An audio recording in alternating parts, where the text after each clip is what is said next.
안녕하세요. 성모 아이 한의원 김성철 원장입니다. 오늘은 경련에 대한 이야기를 하겠습니다.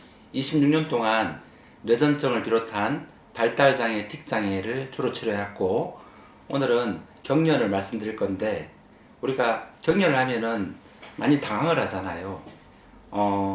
그래서 우리 병원에 가면은 일단 검사, 증거가 필요합니다. 서양에서는 뇌파 검사를 해서 실제로 신경과에서 뇌세포가 이상 흥분을 하면은 막 이렇게 한다라고 생각합니다. 이걸 뇌전증이라고 하겠습니다. 뇌가 마치 감전된 것처럼 흥분해서. 그래서 이제 신경세포가 이상 흥분이 돼서 이렇게 했기 때문에 신경세포 이상 흥분을 억제하는 약을 쓰겠죠. 근데 이 약물이 중추신경을 억제하기 때문에 몸에는 건강하게 하는 중추신경을 살려주는 약이 아닙니다. 억제가 되면은 눈도 술 취한 것처럼 눈도 풀리고 말도 둔해지고 그 다음에 보행도 비틀비틀하고 심하면 소변도 싸고. 저는 26년간 뇌전증을 치료하면서 한 3년 이상 우리가 중추신경을 억제하는 약물을 먹었음에도 불구하고 경련을 계속 반복하고 있고, 두 번째는 억제하는 약물을 하나 처음에는 이렇게 조금만 줍니다. 약이 독하니까 의사 선생님들이 조금만 주는데 그래도 경련을 계속 하면은 약을 2알, 3알 늘립니다. 제 개인적으로는 3알, 4알을 3, 4년 이상 복용해도 계속 경련하는 친구는 그 친구가 10년, 20년, 본원에서 저는 개인적으로 한 30년 동안 한경인제를 복용하는 친구도 봤습니다. 거의 대부분 뭐 술 취한 것처럼 비틀거리거나 다리 힘이 풀려서 휠체어 타고 오는 친구들이 많았습니다. 그래서 제가 하는 말이 한 2, 3년 동안 또는 3, 4년 동안 3개, 4개 정도 한경인제를 먹는데도 불구하고 경련을 계속하는 친구들은 자녀분은 뇌의 문제가 아니라 다른 문제일 것입니다. 뇌의 문제라면은 뇌를 억제하는 약을 쓰면 경련이 덜해야 됩니다. 저는 지금은 26년차 경련치료 한의사로서 그렇게 확고하게 이야기하고 있고, 그리고 장기간 약을 먹어도 몇 종류 이상 약을 먹어도 안 나으면은 앞으로 날 가능성이 별로 없을 것입니다. 이 경험적으로 설명하고 있습니다. 그래서 오늘은 경련으로 인해서 우리가 진단을 뇌전증으로 진단받고, 그런데도 불구하고 중추신경을 억제하는 한경인제를 복용하고도 경련이 낫지 않는 사람들은 그럼 어떻게 해야 되는가? 계속 3년, 4년을 먹었는데도 계속 약을 먹어야 되는가? 근데 이 문제, 나 10년, 20년, 30년 계속 먹어야 되는가? 이 문제에 대한 이야기를 하겠습니다. 그럼 이 경련은 무엇을 바라보는가? 한의학의 문헌에 의하면은 감기랑 경련이 관계 있습니다, 여러분. 감기랑 경련이 관계 있습니다. 처음 듣는 이야기죠. 뇌의 문제가 아니고 이 몸의 문제입니다. 몸의 문제 중에서 특히 이제 감기라는 거는 면역이 저하되면은 이 바이러스가 호흡기에 들어오면은 우리 몸 안에 면역 세포는 히스타민을 분비합니다. 히스타민이 분비되면은 혈관이 확장되고 혈류량을 늘리고, 그 다음에 이렇게 점액이 막 분비됩니다. 이 뭐 혈관 확장하는 이유 뭡니까? 치료 반응입니다. 근데 우리가 이제 이걸 치료하기 위해서 히스타민 억제제를 먹으면은 이 졸립니다. 졸리는 과정에서도 경련을 할 수 있습니다. 그래서 지나치게 우리 감기로 인해서 항히스타민제, 항생제를 오래 복용하면은 면역이 저하돼서 이 경련하는 경우가 있습니다. 그래서 풍감이란 말은 감기로 인해서 경련을 할 수 있고, 그러면은 경련을 치료하려면은 이 감기, 코감기나 기침 감기를 우리가 천연 약물로 항히스타민제, 항생제부터 복용하는 게 아니고 면역을 증강시켜주는 약물부터 복용합니다. 좀 더 쉽게 이야기해 볼게요. 우리가 찬바람이 불면은 몸이 차가워집니다. 차가워지면은 혈액순환이 안 됐기 때문에 찬 공기가 코에 들어오면은 자꾸 염증이 생겨요. 염증이 생기면은 약약 한 약을 안 먹어도 한 1, 2주 지나면은 부은 게 가라앉아야 됩니다. 가라앉으려면 어떻게 됩니까? 체력이 좋아져야 돼요. 잘 먹고 잘 자고 쉬고 해서 얼굴이 좋아지면은 코안, 건조했던 코안 염증이, 코안에 수분이 생기면은 염증이 가라앉게 됩니다. 근데 우리가 염증 기간 동안 우리 면역을 떨어뜨리는 항히스타민제, 항생제 이렇게 대청요법을 써버리면은 그날 증상은 덜해지는데 약을 먹고 체력이 떨어지기 때문에 감기를 오래 하게 됩니다. 그래서 처음으로 이 비염약은 기운 내는 약 반, 그 다음 체온을 올려주는 약 반, 뚫어주는 약 반, 이렇게 해서 면역 증강탕을 처방해 줍니다.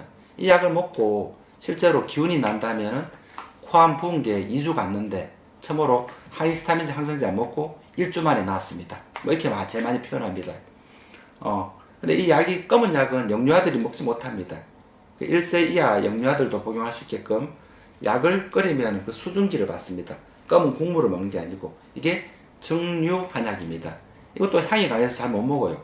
그 시럽도 넣어주고 단맛도 넣어줘서 최적의 물질을 찾았습니다. 보는 증류한약을 이렇게 처방해본 경험들이 다들 많이 없기 때문에 외주를 줄 수 없습니다.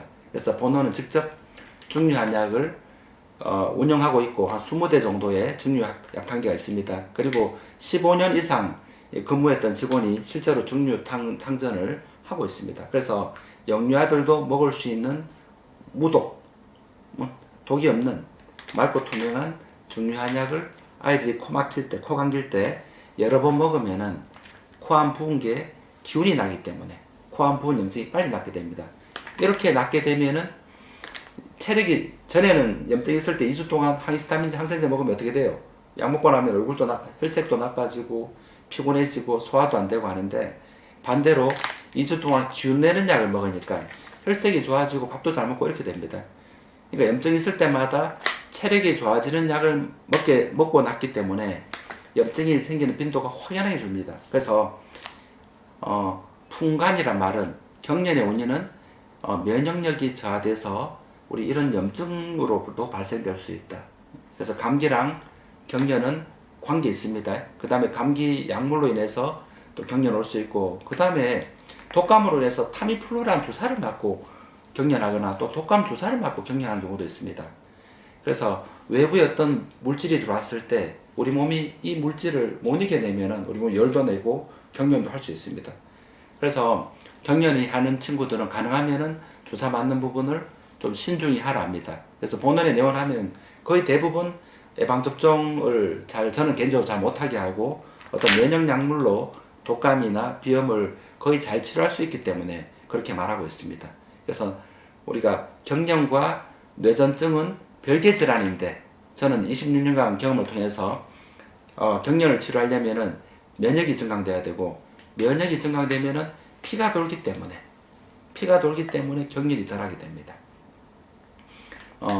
그래서 경련과 감기는 깊은 관계가 있다, 이 말씀 드렸고, 두 번째는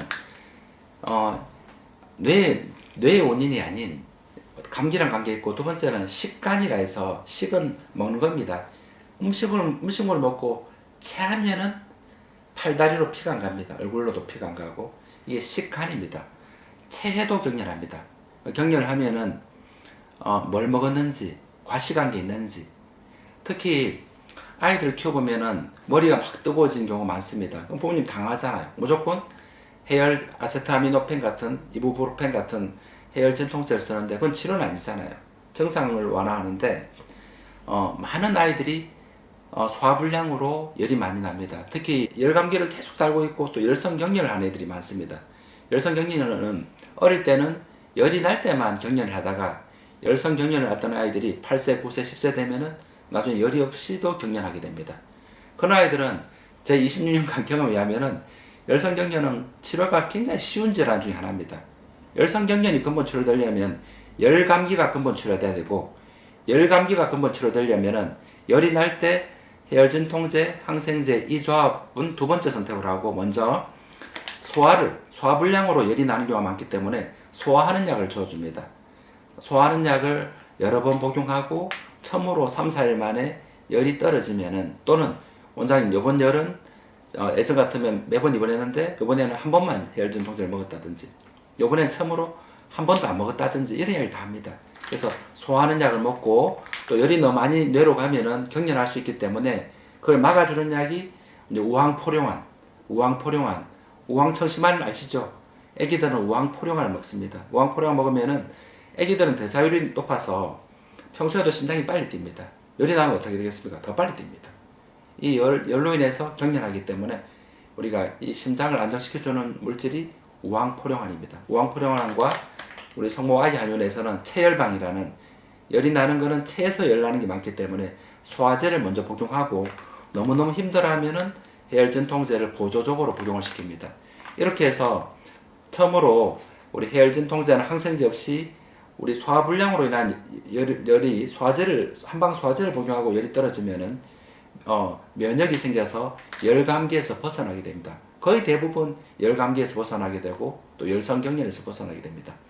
그래서 많은 아이들은 소화불량으로도 경련할 수 있다. 경련하면 무조건 뇌파 검사하고 약 늘리고 이런 포지션이 있다면은 저한테 오면은 열난 원인이 감기, 최근에 감기가 있었는지, 감기로 약을 많이 먹었는지, 두 번째는 소화불량이 있었는지 이 부분을 보고, 그리고 이제 우리가 대구에 병원이 있는데 많은 아이들이 우리 여기 동대구역을 KTX나 SRT를 타고 동대구역에서 내리는데 여기에서 기차 안에서 뭐 이렇게 김밥 같은 거 먹다가 애들 체하면은 얼굴도 이렇게 노랗게 되고 부분적으로 파랗게 되고 갑자기 뭐 팔도 돌아가고 다리도 보니까 다리도 노랗게 됐습니다. 매번 응급실을 갔었는데 처음으로 이제 우리 어머님이 제 이야기를 듣고 발을 따봤답니다. 발을 따니까 차가워진 발이 조금씩 체온이 돌아오고 노랬던 발도 빨갛게 돌아오면서 애가 처음으로 응급실 안 가고 이 경련이 나았다는 거예요. 그 이야기를 이제 응급실 안 가고 119를 타고 한의원으로 왔었습니다. 그래서 그렇다면은 이 경련의 원인은 뇌의 문제가 아니고 혈액순환의 문제구나. 우리가 말하는 식간, 체에서 생긴 간질, 식간으로 보는 겁니다. 그 다음에 세 번째는 경간이 있는데 많이 놀라면은 경련합니다. 그래서 우리가 전통적으로 경련은 서양에서는 에비던스가 증거가 필요하기 때문에 뇌파 검사에서 뇌세포가 막 이상 흥분되면은 우리 감전한 것처럼 이렇게 되니까 신경세포를 억제를 하는 치료를 하는데 장기 치료하면은 애들 아무래도 중추신경이 억제되니까 발달에 문제가 생깁니다. 그런데 이제 그런 치료를 해도 2, 3년 그런 약을 먹어도 잘 안 난다면은 우리 아이는 뇌의 문제가 아니고 혈액순환의 문제다. 감기랑 관계있고 소화불량하고 관계있고, 세 번째는 전통적으로 경자가 놀랄 경자입니다. 우리가 자주 놀라면은 경련하는 거예요. 그래서 만져보면 심장이 빨리 뛰어요. 경기 뛸 때. 그래서 심장을 안정시켜주는 그런 처방을 하게 되고, 이제 심장이 예민한 친구들이 크게 놀라도 사람이 쓰러질 수 있고, 두 번째는 크게 놀란 게 아닌데 그날 또 많이 뛰어놀았습니다. 여름철에 많이 뛰어놀고 그날 밤에 했다, 이런 애들이 많습니다. 심장이 흥분입니다. 그래서 소화불량, 감기, 우리 놀라는 거로 인해서 경련이 발생된다 볼 수 있고, 그리고 약물을 3년, 6년, 심하면 30년 이렇게 복용하고 오는 친구들을 저는 많이 봤습니다. 그런 친구들 보면 크게 두 가지 문제가 있어요. 첫 번째는 3년이나 뭐 10년, 20년 약을 복용했음에도 불구하고 경련을 하는 문제가 하나 있고, 또 하나는 원래 발달이 안 되거나 몸이 약했는데 또 억제하는 약을 한 알, 두 알, 세 알, 네 알 먹을수록 인지장애가 너무 심해진 거예요. 언어에 대한 문제, 거의 다 눈이 풀려 있습니다. 눈이 풀려 있고 말도 잘 안 되고 보행도 막 어려워지고 이런 문제가 있습니다. 그래서 제가 이제 우리가 이렇게 처방을 10만 건 이상 처방을 써본 결과 우리 오전의 약물은 순환하는 약, 그러니까 얼굴의 혈색이 좋아지는 약, 발달약입니다. 또 하나는 이제 뇌를 억제하는 게 아니고 심장을 안정시켜주는 우리 경련약입니다. 그래서 장기간 항경인제를 사용했음에도 불구하고 경련을 하는 아이들 중에서 매일 막 경련하는 애들은 우리가 심장을 안정시켜주는 그 약을 여러 번 더 많이 먹는 포지션으로 바뀌고, 그게 아니고 뭐 한 달에 한 번, 또 두 달에 한 번 이런 식으로 경련하는데 너무 발달이 안 돼 있습니다. 그런 경우에는 발달한 약을 씁니다. 제가 26년째 지금 경련을 치료하고 있고, 국내에서는 그 당시에는 뭐 아무도 가지 않는 길을 갔습니다. 중류한약을 제가 20년 전에 쓸 때도 되게 굉장히 희귀했었고, 그 다음에 약물을 1년간, 2년간 장기 치료하는 문화도 거의 없었습니다. 거의 뭐 선구자처럼 했었고, 많은 분들이 이렇게 모방 병원들이 많이 생기고 있는데 저는 너무나 좋은 일이라고 생각하고, 다만 동양의학이 굉장히 경험의학입니다. 이 이런저런 경험을 많이 해야지만 이 처방의 완성도도 높아지고, 그리고 실제로 경련이 12,000년 이상 완치됐던 사례들이 늘어나야 됩니다. 제가 뇌전증 완치 사례를 몇 년 전에 했었는데, 완치란 12,000년 이상 경련이 재발되지 않는 겁니다. 한두 달이 아니고 12,000년 이상 본원이 치료를 받고 경련이 재발되지 않는 겁니다. 이게 그 당시에 26例를 찾았는데 전 세계적으로 완치 사례에 대한 동양의학적인 치료에 대한 보고가 잘 없습니다. 그래서 그 애들을 그러니까 실제로는 훨씬 더 많겠죠. 연락도 잘 안 되고 해서 그 아이들한테 실제로 처방했던 처방에 대한 기록들이 다 누적되어 있습니다. 그래서 그 처음 내원했을 때 한 6개월 정도의 시간이 필요합니다. 6개월 정도 시간을 투자를 하면은 이 병원에서 치료가 될지 안 될지 결정납니다. 지금은 거의 대부분은 6개월 이내에 발달과 경련이 함께 좋아지고 있습니다. 만약에 6개월 이내에 경련과 발달이 둘 다 좋아진다면은 이 치료가 그 아이한테 더 적절하다고 봅니다. 일반인들이 아프면은 국가에서 공인된 치료는 두 가지가 있습니다. 우리 서양의학, 의과대학을 나온 서양의학을 전공하신 분들, 특히 신경과 선생님들이 뇌전증을 진단하고 우리 항경인제를 처방하고 있습니다. 이렇게 하거나 이런 치료로 잘 안 되면은 동양의학을 하게 되는데, 동양의학은 우리나라 같으면 한의과대학을 졸업을 하고 이제 한의사가 되는데, 문제는 이 경험의학이다 보니까 이 증류한약을 사용해본 경험과 뇌전증을 치료해본 경험과 더군다나 뇌전증을 만인년 이상 재발되지 않는 완치 사례를 가지고 있는 경우가 굉장히 잘 없습니다. 그런 풍부한 임상 경험이 우리 아이들한테 적절한 처방을 쓰는 거기 때문에 동양의학은 굉장히 경험의학이다. 지금도 많은 한의사 선생님들이 저한테 개인적으로 전화를 와서 경련 환자 왔는데 약 뭐 쓰면 좋겠노 물어봅니다. 사실은 그러지 말고 저한테 보내는 게 그 부모들한테 좋은 길입니다. 이 말 하고 싶은데 그 말은 참 할 수 없었습니다. 그래서 이렇게 한번 접근해 보시고 소화불량이 있으면 이런 약을 한번 써보십시오. 이렇게 이야기했는데, 문제는 그 다음에 감기 걸리거나 그 다음에 경련을 이제 항경인제 오래 썼는 애들을 보면은 쓰러지면은 1시간 동안 안 깨어난 애들도 있어요. 그런 경우에 어떻게 해야 될지, 이게 이제 본인의 풍부한 경험이 필요합니다. 조언을 어떻게 해줘야 될지. 그 다음 맥을 보는데 진맥이 굉장히 중요합니다. 맥을 보면은 일반인도 알 수 있는 거는 애들이 눈이 풀리고 표정이 없는 아이들은 이미 맥이 없습니다. 맥이 없다는 게 뭡니까? 심장에 힘이 없는 거예요. 피 도는 속도가 굉장히 늦습니다. 이런 아이들한테 우황청심원이든 우리 한의학에서 심장에 열을 끄는 찬약을 쓰면 어떻게 됩니까? 더 힘들어지는 거예요. 어떤 아이들은 지금 항경인제를 3년을 썼는데도 불구하고 맥에 힘이 있는 애들이 있어요. 그런 아이들은 오늘 밤에도 경련합니다. 오늘 밤에도. 그런 아이들은 심장에 열을 꺼줘야 됩니다. 우리가. 그런 것처럼 앞에 전자가 허증이라면 후자는 실증입니다. 허실을 구분할 수 있어야 됩니다. 그래서 개인적으로는 눈빛이 없고 얼굴에 혈색이 없고 표현이 이미 떨어진 아이들은 얼굴의 혈색을 좋아지게 하는 약이 뇌발달약입니다. 이 아이들을 데리고 뭐 센터를 가서 훈련하고 다 좋습니다. 언어 치료도 하고 발달 치료도 하고, 그렇게 아무리 한들 얼굴 혈색이 좋아지지 않습니다. 그러니까 진정한 발달은 뇌가 여기 있지 않습니까? 그러니까 얼굴이 좋아지는 만큼 뇌가 좋아집니다.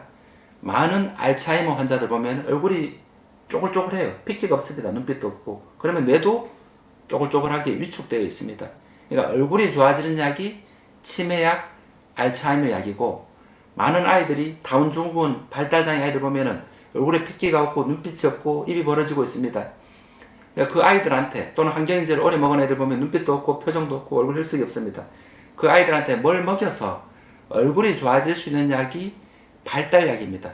그래서 저는 이제 10만 건 이상 처방을 하면서 가장 발달이 많이 되었다고 주장하는 약의 조합을 찾았습니다. 그래서 처음에 이제 장기간 우리 치료를 받고 내원을 해서 발달이 너무 안 되는 아이들한테는 발달약을 처방을 하고, 거의 대부분 6개월 이내에 지금 첫날 사진을 찍으라 합니다. 6개월에다 또 찍으라 합니다. 눈빛이 많이 반짝거려지고 혈색이 좋아지고, 그 다음 잦은 감기는 거의 벗어나게 됩니다.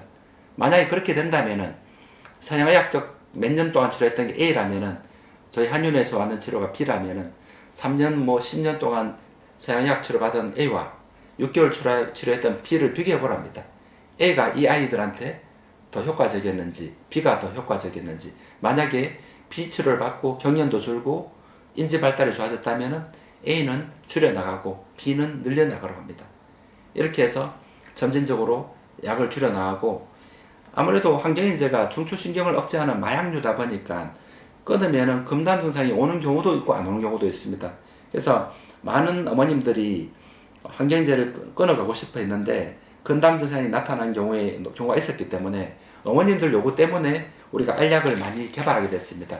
이거 송모안신화는 우황청심원에 우리 사물탕이든 우리 보혈해주는 약들을 많이 넣은 약입니다. 보강하는 약을. 그래서 아이들이 혈색이 없거나 인지 발달이 덜 되어 있는 우리 경련한 아이들은 송모안신환을 밤에 자기 전에 2알을 먹으라 합니다. 이 약은 경련뿐만 아니라 특이라든지 또는 애들 발달장애 애들 보면은 법 중에서 ADHD 붕붕 날아다니는 애들이 있습니다. 밤에 잠도 안 자고 만져보면 심장이 굉장히 빨리 뛰어요. 이 약 2알을 저녁에 먹어보면은 거의 밤에 잘 잡니다. 잘 자면 어떻게 됩니까, 여러분? 혈색이 좋아지고 어떻게 됩니까? 뇌 혈류량이 늘고 뇌 혈류량이 늘면은 당연히 언어가 폭발적으로 늡니다. 그래서 그런 약입니다. 그 다음에 이 약으로 잘 안 될 때는 우리 이제 알약을 좀 더 강한 알약, 심장의 열을 좀 더 끄는 이 약이 좀 보강하는 약이라면은 이 약은 좀 심장을 안정시키는 약이 좀 더 들어 있습니다. 그렇게 해도 안 될 때 항경제를 증량하는 것이지 먼저 천연물을 복용하고 그렇게 해도 안 될 때 마지막으로 더 늘려라. 저는 그렇게 표현하고 있습니다. 거의 대부분은 더 증량하는 사례는 이제 거의 없는 상황입니다. 결론적으로 우리가 3년 또는 10년 장기간 항경련제를 복용해도 안 낫는다면은 뇌의 문제가 아니라고 생각하셔도 좋습니다.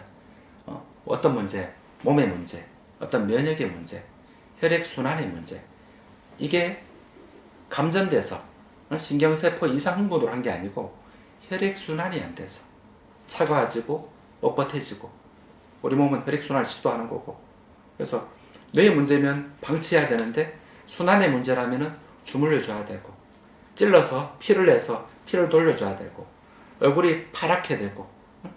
저는 무수히 많은 진료 도중에 막 불려나갑니다. 원장님, 애가 지금 경련해요. 저는 뭐 하도 일상이기 때문에 달려나가면 또 따주고 또 여러 번 따줍니다. 얼굴에 쥐 났다고 생각하고 여러 번 따줍니다. 따주면 돌아와요. 너무 심한 아이들은 저도 119를 불러서 병원으로 트랜스 할까도 생각해 봤습니다. 근데 지금까지 다행스럽게도 26년 동안 단 한 명도 트랜스 한 적이 없습니다. 그 말은 대부분의 경련은 뇌의 문제도 물론 있겠지만은 혈액순환의 문제가 많다라고 저는 주장합니다. 그래서 오늘 이 영상을 보시는 우리 많은 환자분들 그리고 많은 한의사분들 뇌의 문제로 바라본 뇌전증으로 바라보는 관점으로 경련이 낫지 않는다고 좌절하지 마시고 우리 혈액순환의 문제, 몸의 문제라고 바라보고, 그러니까 크게 잘 놀라는 아이들이 체하거나 감기 걸리거나 이렇게 되면은 혈액순환이 덜 되기 때문에 경련을 하고, 경련을 하면은 만져보시고 좀 차갑거나 뻣뻣해지면은 혈액순환을 위해서 주물러 주시고 또 따보시고 얼굴도 경련하면은 당하지 말고 코끝을 파랗게 된 부분을 좀 찔러서 피를 내봅니다. 순환을 시켜주자는 거예요. 그렇게 해서 예전보다 응급실 가기 전에도 이렇게 막 찔러주면서 가면은 아무래도 낫겠죠. 피가 도니까. 예전보다 응급실도 좀 적게 가게 되고 독한 약도 좀 적게 먹게 된다면은 애들 몸이 덜 상하지 않습니까? 그래서 모든 경련 환자들이 서양의학적인 방법으로 좀 몇 년간 또는 수십 년간 약을 써도 안 낫는 아이들이 존재하고, 저 또한 모든 뇌전증 아이들이 다 낫는 건 아닙니다.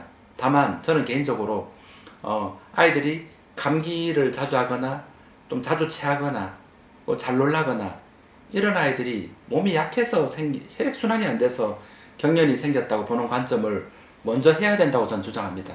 그래서 그 아이들이 경련을 하는데 이렇게 체력을 증강시켜주고, 이 약을 복용하는 게 중요한 게 아니에요. 복용하고 실제로 아이가 처음으로 열감기가 해열전통제 복용 없이 열감기가 났고 체했는데 소화가 되고 전에보다 밥을 잘 먹고 약을 먹으니까 전에보다 잠을 잘 자고 감기를 덜하고, 그렇게 하니까 잘 먹고 잘 자고 감기 덜 하니까 어떻게 돼요? 혈색이 좋아지니까. 혈색이 좋아지고 기운이 나면서 경련이 덜하면은 제일 베스트입니다. 그렇게 해도 안 되면은 우리 중추신경을 억제하는 약을 쓰라고 저는 그렇게 이야기합니다. 근데 지금은 이게 주류 약이 아니다 보니까 서양의학적인 치료를 수년간 하고 그 다음에 이렇게 내원하니까 우리가 지금 발달하는 치료도 해야 되고 경련을 치료하기 위해서 뇌가 아니고 심장도 억제하는 약을 쓰고 있는 그런 상황입니다. 자, 제가 개인적으로 26년간 한의사 중에서는 거의 뭐 제일 선구적으로 시작하지 않았나 싶습니다. 뇌전증을 보는 게 아니고 경련이 우리 혈액순환의 문제로 바라보는 관점을 말씀드렸습니다. 감사합니다.